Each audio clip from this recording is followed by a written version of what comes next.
Hey guys, this is a very unusual video, but I wanted to share it anyways. So I'm cleaning, well not re-cleaning, I'm cleaning the kitchen for the first time in like 5 years, like really cleaning it. And you can see that the grease buildup on the fridge door here is quite nasty. So I've let the dishwasher soap kind of thing soak in here. I didn't use any harsh chemical, just dishwasher soap. Yeah, soak in here for a couple of minutes, and you can take one of these sort of spongy pads with the soft metal, nothing too harsh, and you can try and scrub this if you wanted to. And yes, you will get the stuff off eventually, but it is very hard, and also you really sort of get the stuff gunked up on the pad itself, so you have to keep using new pads. And you know, this is actually my last one, and I probably shouldn't have done that right now. Anyways, so the alternative that I just kind of figured out in this last couple days of redoing the kitchen is something I learned in automotive detailing. I'm by no means a pro, but I watched a bunch of YouTubes, did a lot of work on my car, and it's an interesting skill where you use a razor blade. Here I have a box opener razor blade, not a double-sided one. You have these tools in automotive detailing that you can use for taking off stickers and stuff like that, and you would use that tool to actually scrape the windshield from for really deep clean sort of windshield detailing. So the idea here is you use this blade on an edge, so maybe about not too steep, maybe just about like 15 degrees, light pressure, and you can actually scrape the gunk off. Right? I mean, I would never actually do it that slowly. You would just go, back and forth a couple times, and then voila, light, brush off with a sponge or something like that, and then you're done. It's so much easier, and the finish is actually really nice. Of course, I'm with the camera. I would do this much faster, and I would go over a couple times and then make sure it's all off. But it's a lot easier than using a pad and then gunking up the pad and having to go through multiple pads just for a small area like this. Okay. Yeah, I've these blades are pretty cheap. You can get them, at your hardware store or Home Depot, etc.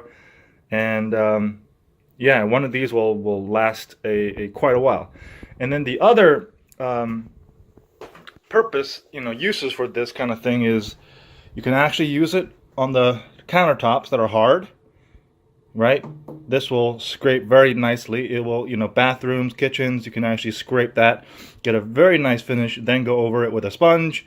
And then the same thing for, any other appliances with a metal finish. And actually, glass, easily doable. Metal finish like this, easily doable.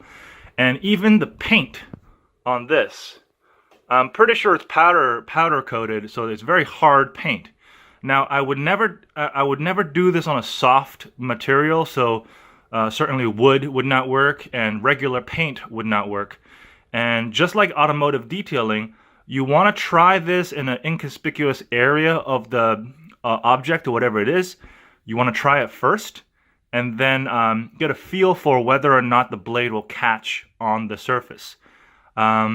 The blade, I've actually used it, I can actually use it on this, on the pot itself, where all the burned up stuff like that, I can actually go through with the blade and just get that off, make it look nice, all that kind of stuff. So this little thing right here is actually very useful in the kitchen for cleaning a lot of stuff where you don't want to scrub, and you have to go over it with a relatively light amount of force to start with to get a feel for it. But once you got it, it's quite useful. I think it's saved me a lot of time here and a lot of effort scrubbing stuff around. Okay, thank you very much. See you guys next time. I actually just finished the top in like 2 minutes here. It's very easy. Once you scrape it off, you go over it once with that little sponge pad with a little light steel or aluminum wool on top of that. Very, very light, soft, nothing harsh.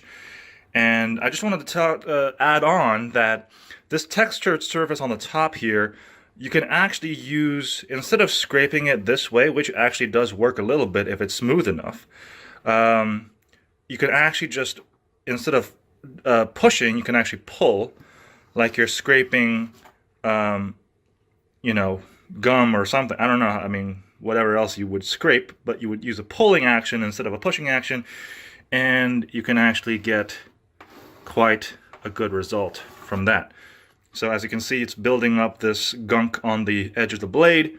Once you go over it with the blade, there's a lot less of that gunk on the surface, and it'll make it much, much easier for additional detergent to penetrate and or use the sponge to finish it off without gunking up the sponge. Okay, just wanted to add on that little point. Hope you guys have fun cleaning your kitchen like I am. Bye-bye.